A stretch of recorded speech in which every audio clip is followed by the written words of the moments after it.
Hi hello எல்லாருக்கும் வணக்கம். இன்றைக்கி நம்ம என்ன வீடியோ பார்க்க போகிறோம்னு சொல்லிட்டு பார்த்தோம்னா, கொல்லையில் நெல் அறுத்தாச்சு, அதை பற்றியான வீடியோ தான் பார்க்க போகிறோம். வாங்க வீடியோக்குள்ளே போகலாம். இதான் வந்து பார்த்திங்கன்னா கொல்லை நெல் அறுத்துட்டோம். முன்னாடிலாம் பார்த்திங்கன்னா கையால் தான் அறுப்போம். கையால் அறுத்து வண்டி விட்டு அப்புறமா அடிச்சுப்போம். ஆனால் இப்போல்லாம் பார்த்திங்கன்னா வண்டியாலே அடிச்சிட்டோம். ஏன்னா அது வந்து கையால் அடிக்கிறதுனா பார்த்திங்கன்னா 2 நாள் 3 நாள் இழுத்துக்கிட்டே போகும்.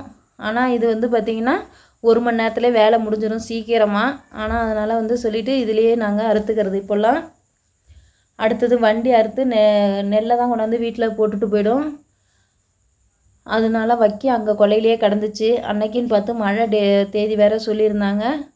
அதனால் நைட்டுக்கு ஒரு மழை அடித்து நனைஞ்சிருச்சு. அதனால் அடுத்த நாள் பார்த்திங்கன்னா காலைல எழுந்திரிச்சு வைக்கெல்லாம் காய வைக்க போயிட்டோம். செம்ம வெயில் அடிச்சுது. ஆனால் பார்த்திங்கன்னா அப்பப்போ மழை வர மாதிரியே இருந்தது. சரி வைக்கல காய வச்சு எப்படியோ வண்டி வர வச்சு சுருட்டிடும் அப்படின்னு சொல்லிட்டு தான் நாங்கள் அப்புறம் மாட்டெல்லாம் கொண்டு கொல்லையில் கட்டிட்டு வரப்பில் கொண்டு கட்டிட்டு நாங்கள் ஒட்டியே நெல்லெல்லாம் வைக்கலெல்லாம் காய வச்சுக்கிட்டு இருந்தோம். இப்போது இதில் காய வைக்கிறதுக்கு ஆள், வண்டி ஏற்றுறதுக்கெலாம் ஆள் கூப்பிட்டோம்னா பார்த்திங்கன்னா ஒன்றுமே மிஞ்சாது. நமக்கு வீட்டில் இருக்கவங்க வேலை செஞ்சால் மட்டும்தான் நம்மளால் வந்து கொல்லையில் பயிர் வச்சோம்னா லாபம் எடுக்க முடியும். வெளியிலேருந்து கூலி ஆள்லாம் வச்சு நம்மளால் வந்து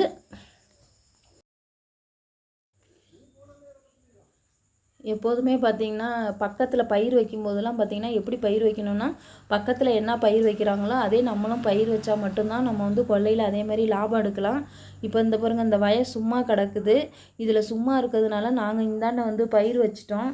ஆனால் அதனால் அந்த வழியாக வந்து மயில் எல்லாத்தையும் உருவிட்டு போயிடுச்சு.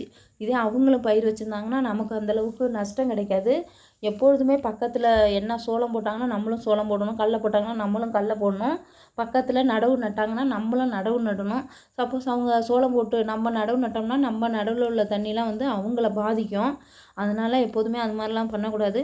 எல்லோரும் சுற்றி என்ன பயிர் வைக்கிறாங்களோ அதை தான் நம்மளும் பயிர் வைக்கணும். அப்போ தான் வந்து அறுக்கிறதுக்கு அறுவடை பண்ணுறதுக்கெலாம் கொஞ்சம் ஈஸியாக இருக்கும். அவங்களும் நம்ம கொல்லையை பார்த்துப்பாங்க, நம்மளும் அவங்க கொல்லையை வந்து பார்த்துக்கலாம். அது மாதிரி தான் வந்து ஒத்துமையாக தான் பயிர் வைக்கணும் விவசாயத்தில். அப்புறம் வீட்டில் உள்ளவங்கள்லாம் வேலை செஞ்சால் மட்டும்தான் வந்து லாபத்தை பார்க்க முடியும். வெளியிலேருந்து கூலி தொட்டதுக்கெல்லாம் வந்து கூலி ஆள் வச்சுக்கிட்டு வேலை செஞ்சோம்னா நம்மளை வந்து ஒரு ரூபா கூட கணக்கு பார்க்க முடியாது. இதில் வந்து லாபத்தை அடைய முடியாது விவசாயத்தில். அப்புறம் பசங்கள்லாம் பார்த்திங்கன்னா வைக்க கிண்டிவிட வந்தானுங்க. அவங்களுக்கெல்லாம் வாப்பா ஜூஸ் வாங்கி தரேன், 2 ஜூஸ் 3 ஜூஸ்னு வாங்கி தரேன் வாப்பா சத்தன்னு சொல்லி தான் கூப்பிட்டு போயிட்டோம். கூப்பிட்டு போய் அப்புறம் பிள்ளைங்கள்லாம் பாவம் வெயிலில் உட்காந்து எல்லோரும் வந்து வெயிலில் கிண்டி விட்டுக்கிட்டே இருந்தானுங்க. 2 வாங்கி கொடுமா 3 வாங்கி கொடுமான்னு சொல்லிவிட்டு சரிப்பான்னு சொல்லிட்டு தான் நாங்கள்லாம் வந்து விவசாயம் வேலை செஞ்சுக்கிட்டு இருந்தோம். அப்புறம் பக்கத்துலேயும் அதே மாதிரி அவங்களும் வைக்க சுருட்டிகிட்டு இருந்தாங்க. அவங்களோட சேர்ந்து பேசிகிட்டே அப்படியே சுற்றுறதுலாம் அந்த பொழுது போனதே தெரியல, வெயில் வந்ததும் தெரியல. மழை வந்துடக்கூடாது அப்படிங்கிற சொல்லிகிட்டே மட்டும் வேலை செஞ்சோம். அடுத்தது பார்த்திங்கன்னா எப்போ நெல் அறுப்பாங்க, எப்போ கொண்டாந்து பக்கத்தில் உள்ளவங்களாம் மாட்டை விடலான்னு சொல்லி யோசிச்சுக்கிட்டே இருப்பாங்க. நெல் அறுக்கிறதும் தெரியாது, கொண்டாந்து மாட்டை விட்றதும் தெரியாது. இங்கே பாருங்கள், மாட்டை விட்டு மேய்ச்சிக்கிட்டே இருந்தாங்க பக்கத்தில். அப்புறம் உங்கள்கிட்டையும் சொல்லி இதேமாரி அப்புறம் எங்கள்கிட்டையும் மாடு இருக்குது ஓட்டுங்க அப்படின்னு சொல்லி அப்புறம் பேசிக்கிட்டே நாங்கள் வந்து வைக்க காய வச்சிக்கிட்டு இருந்தோம். எப்படி கொண்டாந்து மாட்டை விட்டு மேய்ச்சிக்கிட்டே இருக்காங்க பாருங்கள். இதே மாதிரி தான் கிராமத்துலலாம் பண்ணுவாங்க. ஒரு சும்மா கலக்கக்கூடாது கொல்லை, உடனே வந்து மாடு ஆடு மாடு எது இருக்கோ கொண்டாந்து விட்ருவாங்க. எங்களோட ஏரியா உங்களுக்கு பிடிச்சிருந்தா கொஞ்சம் லைக் பண்ணுங்கள், ஷேர் பண்ணுங்கள், சப்ஸ்கிரைப் பண்ணுங்கள். பசங்கள்லாம் எப்படி சின்ன வயசுலேயே வேலை செய்கிறானுங்கன்னு பாருங்கள். இங்கெல்லாம் வந்து இது மாதிரி கஷ்டப்பட்டால் மட்டும்தான் கொஞ்சம் நமக்கு வந்து கஷ்டம் இல்லாமல் இருக்கும், பின்னாடி கஷ்டம் இல்லாமல் இருக்கலாம். இதான் பார்த்திங்கன்னா எங்கள் அம்மா.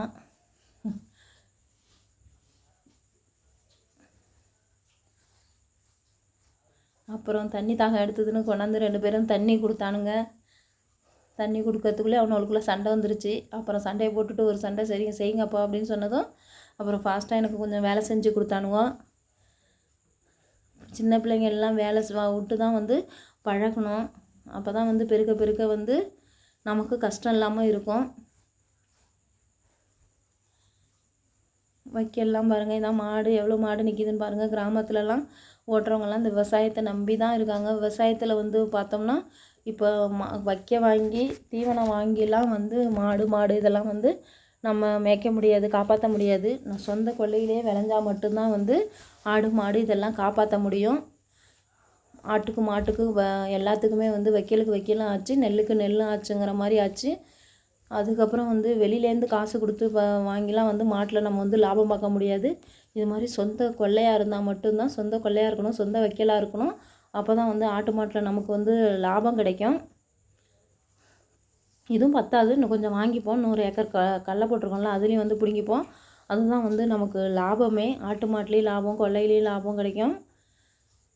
நாங்கள்லாம் வந்து இது மாதிரி அரிசி எந்த அரிசி யூஸ் பண்ணுறோன்னா, கொல்லையில் விளைஞ்ச இந்த நெல்லை தான் நாங்கள் வந்து யூஸ் பண்ணிப்போம். ஒரு வருஷத்துக்கு தேவையான 3 மூட்டை 4 மூட்டைன்னு எடுத்து வச்சுப்போம். மீதியை தான் வந்து நாங்கள்லாம் பார்த்திங்கன்னா விற்றுருவோம்.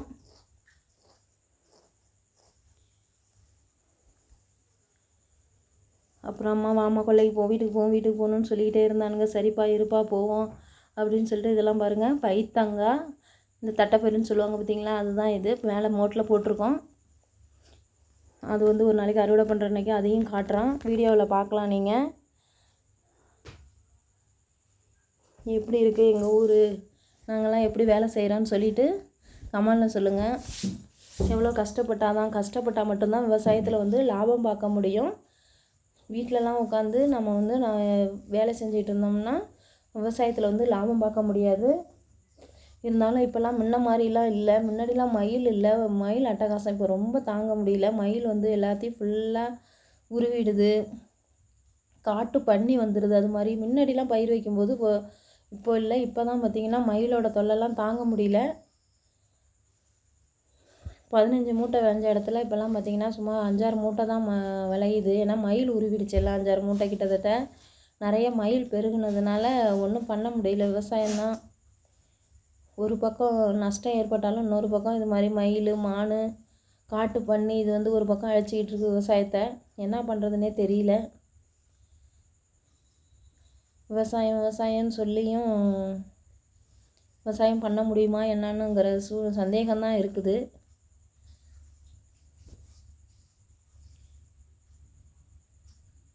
எங்கள் வீடியோ எப்படி இருக்குன்னு சொல்லிவிட்டு எங்களுக்கு கமெண்டில் சொல்லுங்கள்.